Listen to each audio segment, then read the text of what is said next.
When I was younger, I used to think my father was just a man, ordinary, quiet, and perhaps even boring. He wasn't the kind of father who told long stories or gave big speeches. He never raised his voice, never demanded respect. He just existed in his calm, deliberate way. I thought I understood him, but now, years later, I realize I never did, because behind that silence was the greatest teacher I would ever have. Part 1. The Silence Between Words. I grew up in a small house on the edge of the city. My father worked long hours, a mechanic in a garage that smelled of oil and metal. Every evening, he came home with hands that told stories of effort, scarred, blackened, but steady. He would sit on the porch after dinner, quietly staring at the horizon. And I, in my teenage arrogance, mistook that silence for emptiness. I wanted noise. I wanted adventure. I wanted to run toward the world and leave his slow, careful rhythm behind. I remember one evening, I was 17, I said to him, "Dad, don't you ever get tired of doing the same thing every day?" He didn't look at me. He just smiled faintly and said, "Routine is not the enemy, son. Forgetting why you do it is." I didn't understand then. I rolled my eyes, thinking he was just being old-fashioned. But those words, they would follow me, quietly, through every year that came after. Part 2. The distance between us. When I left for college, I didn't look back. My father drove me to the station, helped me load my bags, and said, "Call your mother when you get there." That was it. No long advice, no lecture about the world. He just hugged me, one firm pat on the back, and smiled. For years, I mistook his simplicity for indifference. I thought he didn't care that I barely called, barely visited. But now I see it. He cared too much to hold me back. He wanted me to learn by living, not by listening. Years passed. I built a life, a job, an apartment, a sense of independence. But something inside me always felt unfinished, like a sentence that never found its last word. One evening, my mother called. Her voice trembled. "Your father's been sick," she said.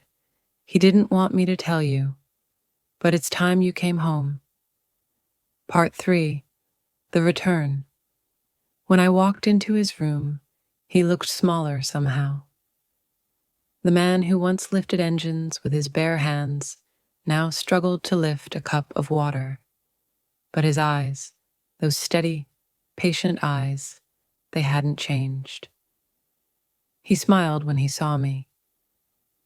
"Took you long enough," he said. I tried to smile back, but my throat tightened. All the years I hadn't visited, all the things I never said, they crashed into me like a wave. He gestured toward the chair beside his bed. "Sit," he said. "Tell me about your life." And I did, for hours, about my work, the city, the noise, the pressure. He listened the same way he always had, silently, completely. Then, when I was done, he said quietly, "You've been running fast. But do you know where you're running to?" I didn't answer, because for the first time, I didn't know. Part 4. The lesson over the next few weeks. I stayed with him. We talked, we sat in silence, we watched sunsets together. And in that stillness, I began to see the world through his eyes. He taught me that strength isn't about speed or control. It's about patience, about the courage to stay still when everything else is rushing by. He said, Everyone wants to make noise, son. Few learn how to listen. One morning, I found him in the backyard, sitting under the old oak tree. He was sketching, something I'd never seen him do before. When I looked closer, I realized he was drawing me. The lines were rough, the proportions wrong, but it didn't matter. He had drawn me the way he saw me, not as I was, but as I could be. I asked him, "Why did you never show me this side of you before?"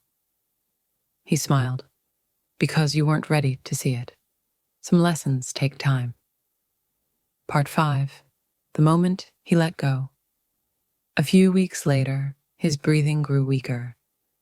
The doctor said it was only a matter of time. I sat beside him, holding his hand, terrified of what life would look like without him. He looked at me, calm, unafraid, and with his last bit of strength, he whispered, "Don't control everything, son. Live, learn, love, let go." Then he closed his eyes, and for the first time, I understood what peace looked like. Part 6. The aftermath. It's been years since that day. I still live in the city. I still wake up early and work hard. But something inside me has changed. I take time to breathe. I sit in silence sometimes and just listen. I visit that oak tree when I go home. It's taller now, older, and the air beneath it feels like him. Every decision I make, every challenge I face, I hear his voice. Don't forget why you do it. Be patient. Listen more. I used to think he was just my father. Now I know. He was my greatest teacher. Part 7. Legacy people often ask me what my father was like, and I tell them, he wasn't a man of words. He was a man of presence. He didn't preach lessons. He lived them. When life gets chaotic, when I start losing control, I go back to that final moment. His calm hand in mine, his quiet strength even as everything faded. That was his final gift, to show me that control is an illusion, but faith in yourself, in others, in time, that's real. Because sometimes the greatest power is in letting go. Part 8. The circle continues. Now I have a son of my own. He's young, full of energy, full of questions. He thinks I'm quiet, maybe boring, just like I once thought of my father. And sometimes when he asks me why, I don't tell him what to do. I smile and say, "You'll understand one day." Because that's how wisdom travels, not through lectures or lessons, but through the quiet moments we only recognize when it's almost too late.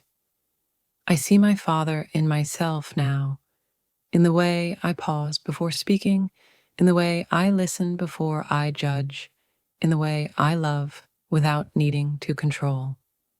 He's gone, but he's everywhere, in every choice I make, in every calm breath before the storm. He wasn't just my father. He was the mirror that showed me who I could become.